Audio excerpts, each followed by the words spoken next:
Bismillahirrahmanirrahim. Ma'asyiral ikhwan a'azzakumullah. Assalamualaikum warahmatullahi wabarakatuh. Alhamdulillah alladzi bi ni'matihi tatimmu shalihat wa bi rahmatihi tanazzalul barakat. Asyhadu an la ilaha illallah wahdahu la syarika lah wa asyhadu anna Muhammadan abduhu wa rasuluh. Allahumma salli wa sallim wa barik ala nabiyyina Muhammad wa ala alihi wa ashabihi wa man sara ala nahjihi wa tamassaka bi sunnatihi ila yaumil qa'im. Allahumma allimna bima yanfa'una wa anfa'na bima 'allamtana innaka antal alimul hakim. Amma ba'du. Ma'asyarul hadirin ikhwan sekalian, na'azzakumullah. Alhamdulillah, setelah kita memuja-muja Allah tabaraka wa ta'ala dan setelah kita bersalawat dan salam kepada baginda Rasul, Allahumma salli ala Muhammad wa ala ali Muhammad. Ma'asyarul hadirin ikhwan na'azzakumullah. Malam hari ini tema kita seputar al-adab al-islamiyah, adab-adab al-islami. Pada pertemuan lalu kita sudah tuntas dari al-adab ma'allahi wa rasulihi. Ini sudah selesai. Adab dan etika kita kepada Allah dan Rasulnya, ini sudah selesai. Malam hari ini kita masuk ke halaman 173. Adab birril walidaini. Nah, bagi jamaah yang membawa panduan silakan ditengok. Siapa yang tahu arti birrul walidain? Apa arti birrul walidain? Berbakti kepada orang tua. Itu artinya. Adab jamak daripada adab. Etika berbakti kepada kedua orang tua. Ma'asyarul hadirin a'azzakumullah. Ini kalau kita melihat ya dari beberapa karya ulama kita tentang adab, maka kita lihat adab berwalidain ini itu diletakkan setelah adab kita terhadap Allah dan Rasulnya, langsung yang ketiganya adab etika kita terhadap kedua orang tua. Nah, sebelum adab-adab yang lain disebutkan. Kenapa demikian? Ikhwana azakumullah, karena begitu besarnya kedudukan orang tua di dalam kehidupan kita ini. Maka di dalam beberapa ayat Allah Subhanahu wa taala malahan gandengkan itu. Gandengkan perintah mentauhidkan Allah Subhanahu wa taala, setelah itu langsung birrul walidain. Ya, ada dalam beberapa ayat dan ini nanti bisa dicek. Ini di halaman 164. Tengok situ ada itu.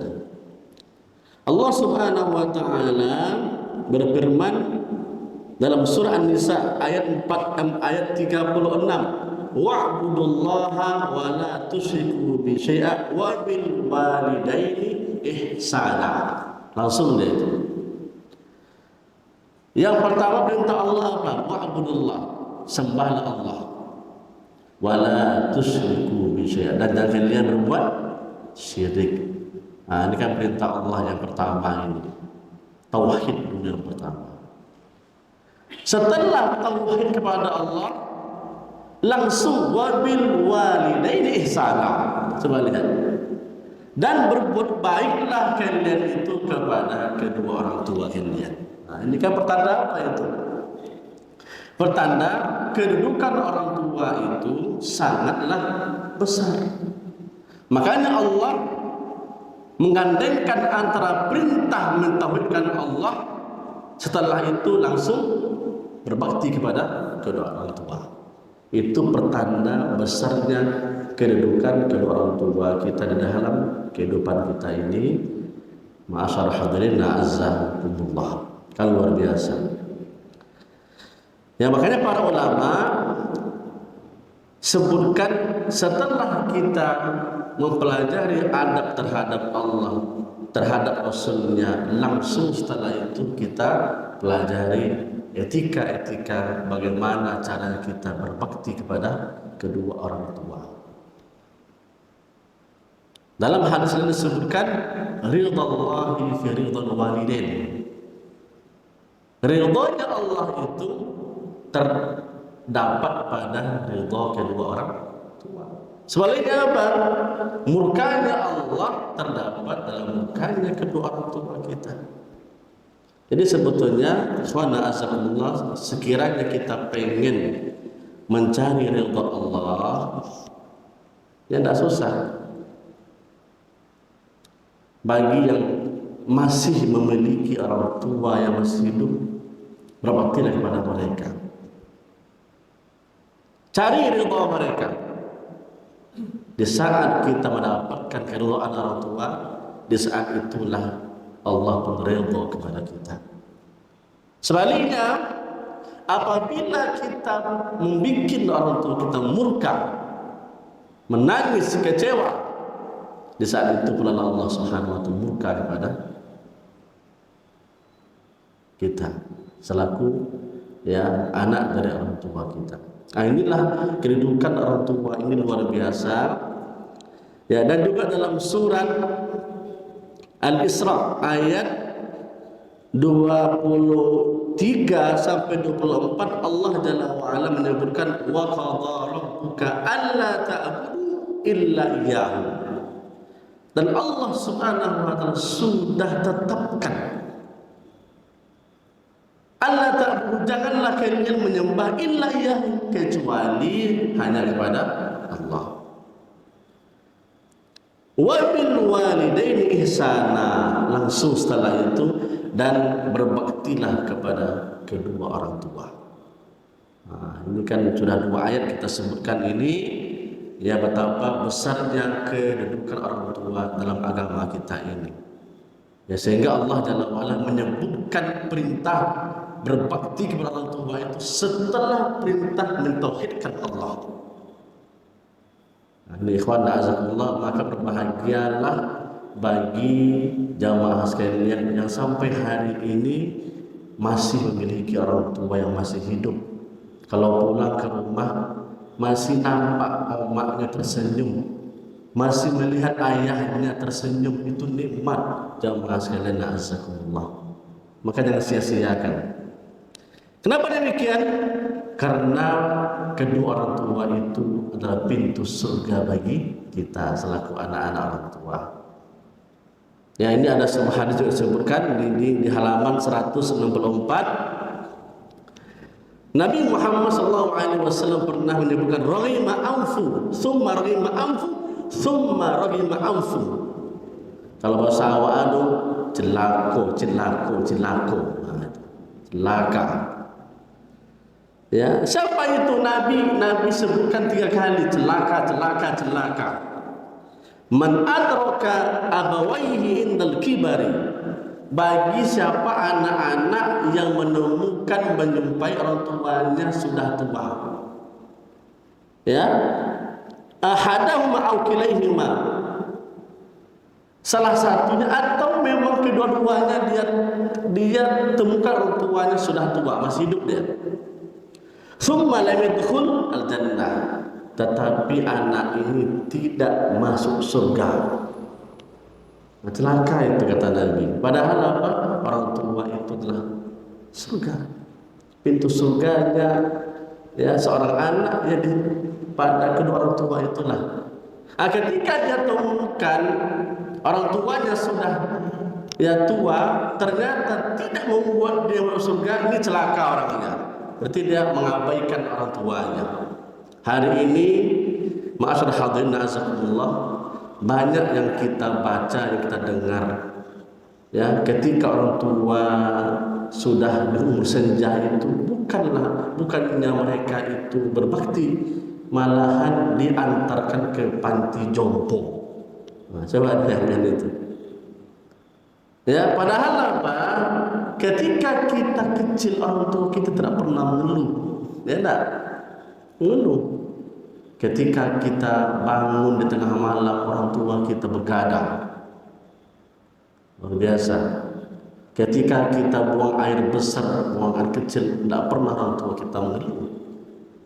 Tapi hari ini banyak kita dengar ketika orang tua sudah pikun, dicampakkanlah orang tua itu ke pati jompo.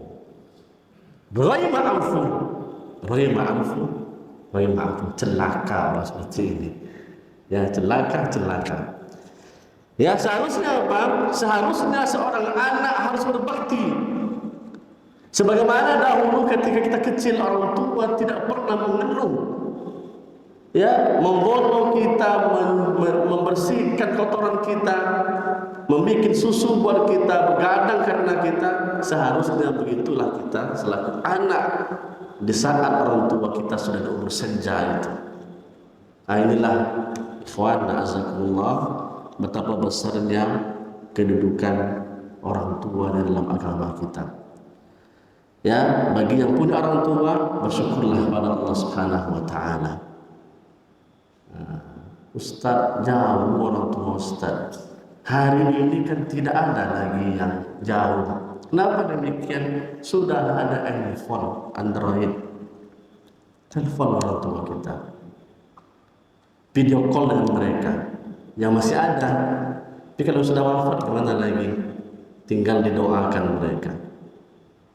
Ini kadang-kala ada anak itu, ma'asyarah hadirin azakumullah, lah 1 tahun tidak pernah menghubungi orang tuanya. Raya pun tidak pernah pulang. Terus gimana?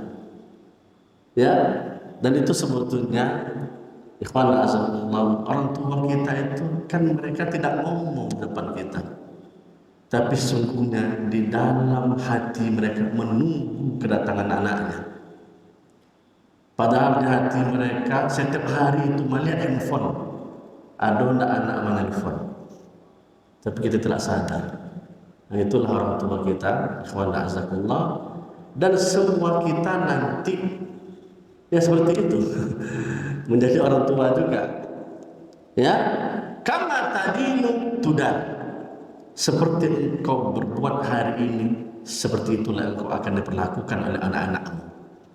Kalau hari ini kita tidak berbakti, jamaah sekalian, ingat ketika besok kita menjadi orang tua, punya anak sama itu, anak kita juga tidak akan berbakti kepada kita. Tapi kalau hari ini kita berbakti kepada kedua orang tua kita, insya Allah nanti akan kirimkan anak-anak yang juga barang li walidayhi, berbakti kepada kedua orang tuanya.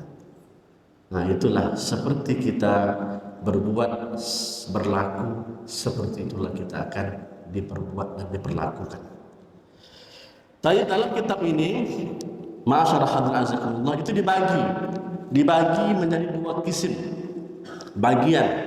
Ada al-huququl lati yatajibu lahuma fi hayatihima.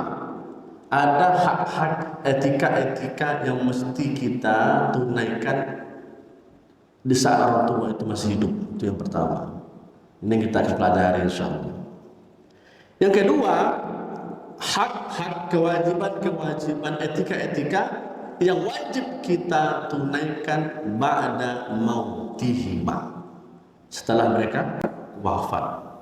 Maka ikhwan azakumullah, birrul walidain itu tidak pernah terputus dari orang tua kita masih hidup, walaupun setelah mereka mati tetap birrul walidain. Apa cara Ustaz? Ini kita pelajari.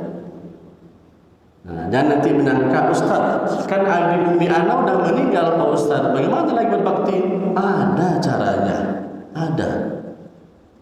Yang mana tahu mungkin di antara kita dahulu kurangnya ilmu, kurangnya iman, banyak di antara kita yang mengabaikan orang tua. Setelah kita mengaji, astagfirullah Ustaz, besar rupanya kedudukan orang tua itu Ustaz, tapi waktu mana meninggal saya kemana? Masih bisa masih bisa berbakti kepada kedua orang tua itu setelah mereka wafat. Apa caranya Ustaz? Nanti akan ada kita pelajari dalam kitab ini. Malam hari ini kita ambil 3 saja dulu. Kewajiban-kewajiban, hak-hak dan etika di saat mereka itu masih hidup. Saya akan dicatat dan tengok di bukunya di halaman 163. Al-adabul awal, ini adab yang pertama. Ta'atuhuma fi ghairi ma'siyatillah. Dan itu di halaman 163. Mentaati mereka berdua fi ghairi ma'siyatillah, selagi itu bukan dalam berbuat maksiat kepada Allah. Sami'na wa ata'na. Nah, inilah adab kita kepada kedua orang tua. Apa yang mereka pinta, apa yang mereka arahkan, yang mereka inginkan, selagi itu tidak berbuat maksiat kepada Allah, sami'na wa ata'na, kita dengarkan, kita taati, walaupun terasa berat, tapi ini adalah birrul walidain, tak apa-apa. Baik. Tapi kalau sesuatu yang diperintahkan itu adalah mengandung maksiat, tidak boleh. Ya, tidak boleh. Ini ada riwayatnya, ikhwan azakumullah, di bawah itu halaman 163. Kama qala sallallahu alaihi wasallam, la ta'ata fi maksiatillah, innama ta'atu fil ma'ruf. Tidak ada ketaatan apabila itu di dalam berbuat maksiat kepada Allah. Innama ta'atu fil ma'ruf, sesungguhnya taat itu hanya di dalam kebaikan saja. Nah, itu harus digarisbawahi. Kalau ada orang tua kita menyuruh kita untuk mencuri, merampok, jangan itu. Ya, berbuat syirik pada Allah, jangan taati, tidak boleh.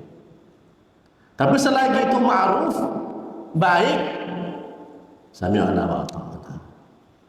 Ya, seperti itu ikhwan azakumullah. Tapi ini ada ayat surah Luqman ayat 14. Allah Jalla wa'ala berfirman, wa in jahadaka ala an tusyrika bi ma laysa laka bi ilmun fala tuti'huma, kata Allah. Ya, jika kedua orang tuamu memaksa engkau berbuat syirik kepadaku, kata Allah, fala tuti'huma, jangan engkau taati. Kenapa? Karena taat kepada Allah itu jauh lebih tinggi daripada taat kepada makhluk. Tak boleh. Nah, ini adab kita, ikhwan azzakumullah. Itu yang pertama. Halaman 164. Al-adabus tsani. Ini kita ringkas saja. Al-ihsanu ilaihima wa khafdul janahi lahuma. Al-ihsan, apa ihsan itu? Ihsan itu berbuat baik. Nah, berbuat baik ilaihima, kepada keduanya, itu ihsan. Al-ihsan. Wa khafdul janahi lahuma. Khafd itu ya, rendahkan diri kita ini, merendah di hadapan orang tua kita. Siapapun kita, walaupun kita sudah menjadi seorang pejabat tinggi, hatta walaupun kita seorang presiden, seorang raja, tetap ketika kita berada bertemu sama orang tua kita, itu orang tua kita, rendahkanlah diri kita. Walaupun kita sudah menjadi seorang ulama yang ternama, seorang alim, seorang syekh, itu orang tua kita, rendahkan diri kita. Yang ini maksudnya adalah al-ihsan ilaihima wa khafdul janah lahuma. Ya, merendahkan diri kita ya di hadapan mereka. Lihat di bawahnya, ikhwana azakumullah. Qala ta'ala wa wasayna al-insana biwalidayhi ihsana. Ini wasiat Allah ini, dan telah kami wasiatkan, kata Allah, kepada manusia biwalidaini ihsana, ya, untuk berbuat baik kepada kedua orang tua. Ini wasiat dari Allah Subhanahu wa taala. Dan juga Allah Subhanahu wa taala firman, wa'budullaha wa la tusyriku bi syai'a wa bil walidaini ihsana. Sama juga. Sembahlah Allah, janganlah engkau berbuat syirik kepada Allah sesuatu apapun, dan berbuat baiklah kepada kedua orang tua. Ini juga yang di bawah ini tadi sudah kita bacakan. Wa qadara rabbuka alla ta'budu illa iyyahu wa bil walidaini ihsana imma yablughanna indakal kibara ahaduhuma aw kilahuma fala taqul lahumu uff. Ini kan maksud ayatnya ini. Allah sudah menetapkan janganlah engkau sembah kecuali Allah semata. Wa bil walidaini ihsana, dan berbuat baiklah kepada kedua orang tua. Imma yablughanna indakal kibara, sekiranya mereka itu sudah sampai umur senja, salah satu di antara mereka atau kedua-duanya, fala taqul lahum uffin, kata Allah. Ini kan adab luar biasa yang Allah ajarkan. Wahai anak-anak, fala taqul lahum uffin, jangan pernah engkau mengatakan uff. Uff itu bahasa Arab apa? Kadang-kadang kita tidak sadar kan, panggil sama umi kita, fulan, bantu omak dulu. Ya, omak alih awas sedang ngasih main game. Ternyata itu sudah dihitung oleh Allah durhaka. Ucapan itu aja durhaka. Maka bagaimana dengan orang yang memukul uminya, menendang ayahnya? Enggak. Bagaimana dengan orang yang menyakiti kedua orang tuanya, menghibah orang tuanya? Itu lebih lagi. Sedangkan saja itu sudah dihitung oleh Allah durhaka. Wala tanharhuma wa qul lahum qawlan karima, kata Allah. Jangan dibentak orang tuamu. Ini mentang-mentang kita sudah besar, suara kita lebih tinggi daripada orang tua kita. Ini yang mesti kita praktekkan. Sebetulnya kita kan sudah tahu ayat ini, tapi kadang-kadang dalam prakteknya sering kita ini dikalahkan oleh syaitan, dikalahkan oleh hawa nafsu kita. Sehingga apa? Kita kalau bicara sama orang tua, kita yang paling tinggi suara. Tidak, rendahkan suara kita, volumenya. Wa qul lahum qawlan karima, sampaikan, ucapkan ucapan-ucapan yang mulia, yang santun, yang baik. Jangan kasar. Jadi kita harus pikir, ikhwan, ada di antara anak-anak itu bercarut di depan orang tuanya. Enak. Kenapa? Karena tidak dibelikan sepeda motor. Orang tuanya dicarutinya. Kan ya Allah, bagaimana perasaan seorang ibu, seorang ayah yang selama ini sudah membesarkan anaknya, sudah besar, durhaka. Coba posisi itu dibayangkan kita di situ, kan dahsyat itu. Dan ingat ikhwan azzakumullah, orang yang seperti ini nanti akan dapat balasannya itu. Apa Ustaz? Sama nanti itu. Ketika nanti dia sudah tua, ada anaknya sama.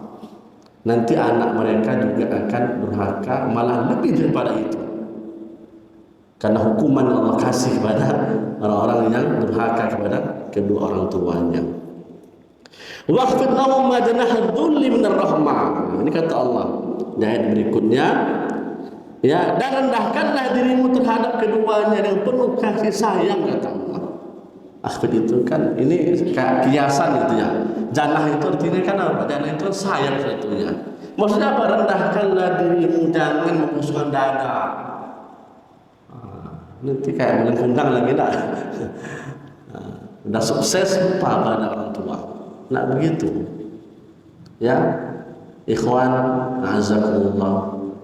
Hari ini kita menjadi anak yang sukses, ingat ya, di belakang itu ada orang tua kita yang mungkin setiap sepertiga malam mendoakan kita, tapi kita tidak sadar.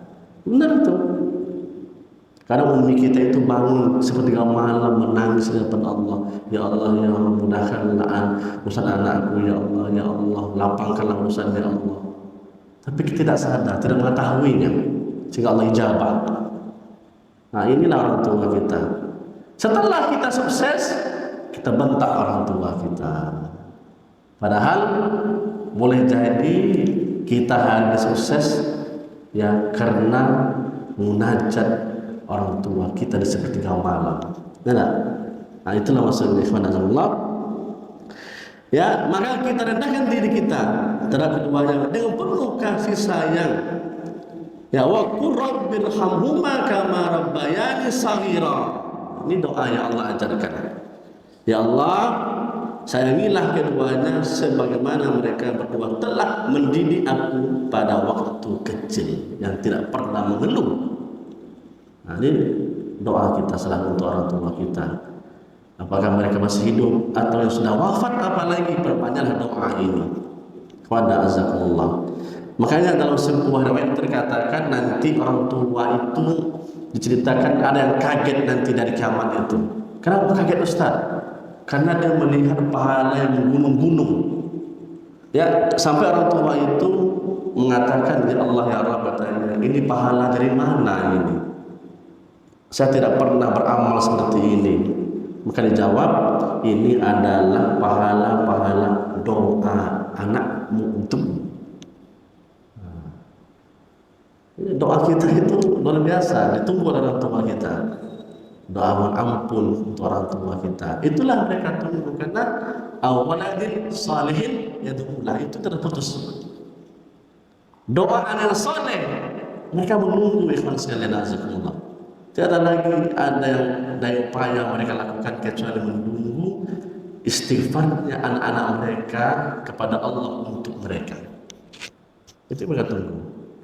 Karena itu setiap munajat kita, doa kita, jangan lupa Rabbighfirli wa liwalidayya warhamhuma kama rabbayani shaghira. Doa ini, dan ikhwan azakumullah, yang akan selalu teringat kepada orang tuanya anak yang soleh. Karena itu dalam hadis katakan walad soleh, anak yang soleh. Kenapa demikian? Karena mereka lah yang sholat dan mereka lah yang banyak berdoa. Kalau anak yang tidak soleh, tidak mungkin. Jangankan lagi mendoakan kepada orang tuanya, buat diri dia saja tidak cukup. Nah, inilah ikhwan azakumullah. Dan apabila hari ini kita mendoakan kedua orang tua kita, maghfirah sebagainya, ingat ketika nanti kita sudah meninggal pula, anak-anak kita juga akan mendoakan kita.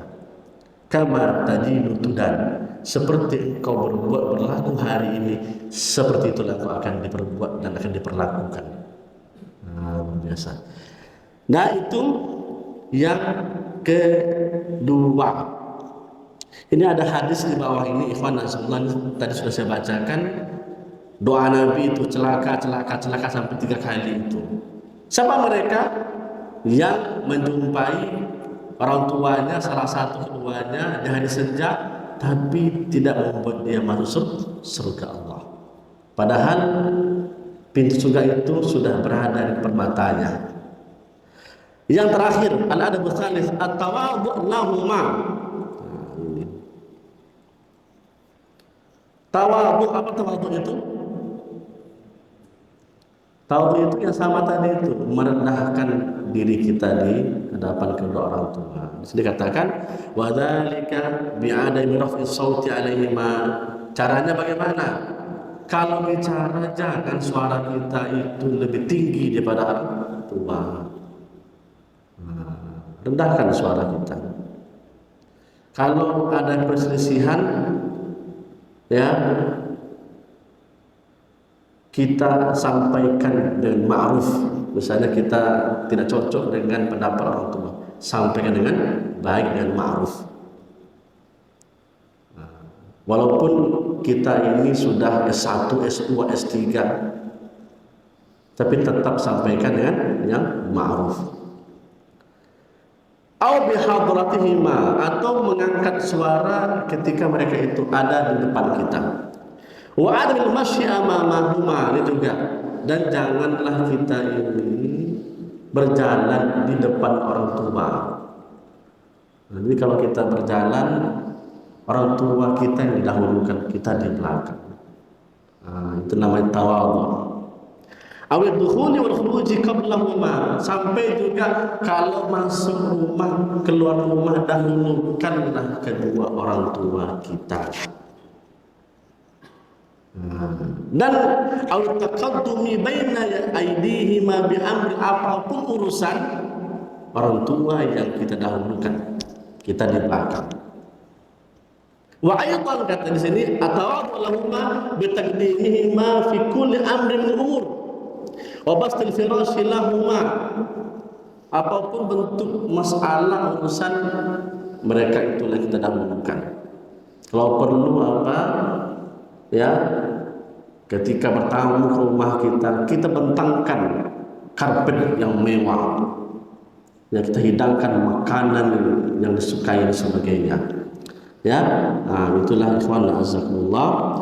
Sampai dalam di sini katakan wa alla yabda'a qablahuma fil akli wasyurbi wa nahwi dzalika. Ini luar biasa ini. Dalam kitab ini disebutkan, malahan katanya janganlah kita memulai makan terlebih dahulu sampai mereka yang lebih awal mengambil nasi, mencicipi makanan itu. Sampai segitu para ulama sebutkan bagaimana kita memuliakan kedua orang tua kita. Inilah ikhwan azakumullah 3 adab yang kita pelajari malam hari ini. Insyaallah pada pertemuan berikutnya kita akan teruskan adab yang berikutnya sampai tuntas. Sampai secara umum bahwasanya adab etika kita kepada orang tua itu ada 2 saja. Di saat mereka hidup dan di saat mereka sudah tiada. Itu saja, itu secara umum. Nanti baru kita pelajari satu persatu.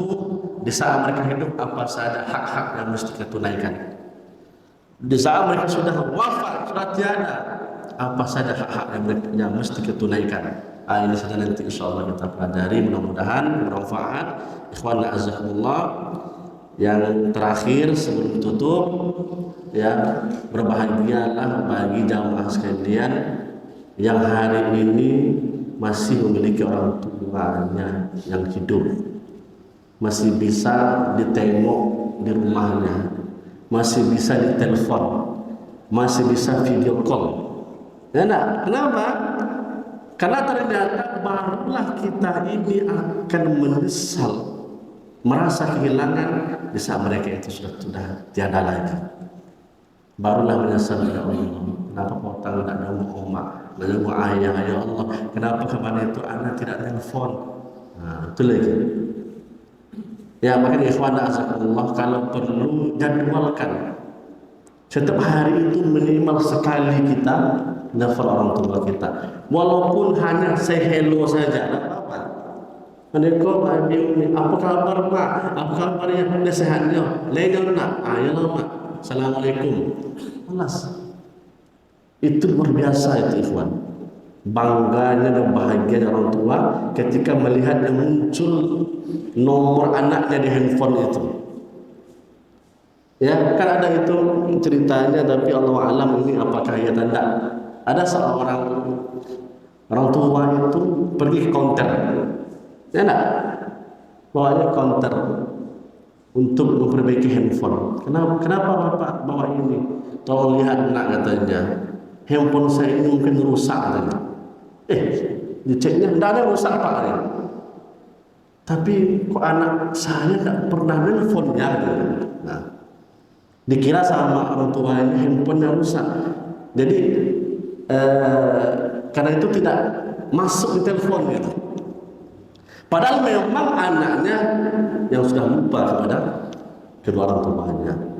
Nah, cobalah ikhwan azakumullah, bagaimanalah perasaan seorang ayah, seorang ibu merindukan anaknya walaupun hanya di telepon. Nah, kalau biasa, inilah sebetulnya ikhwan azakumullah, kita belajar yang mumpung masih hidup orang tua kita dan belum terlambat. Terlambat. Kalau sudah wafat, entah lagi apa lagi mau telepon. Hanya doa yang bisa kita hadiahkan untuk orang tua kita. Baik, barakallahu fikum, ikhwan azakumullah.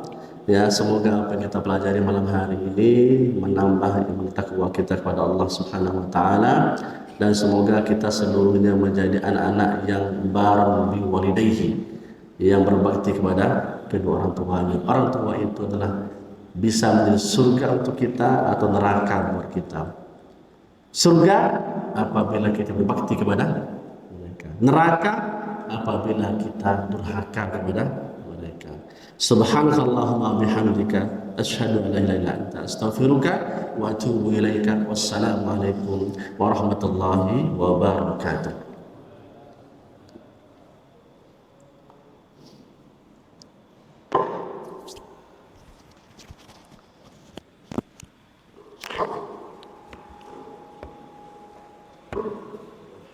Alhamdulillah. Ya, insyaallah. Jazakallah.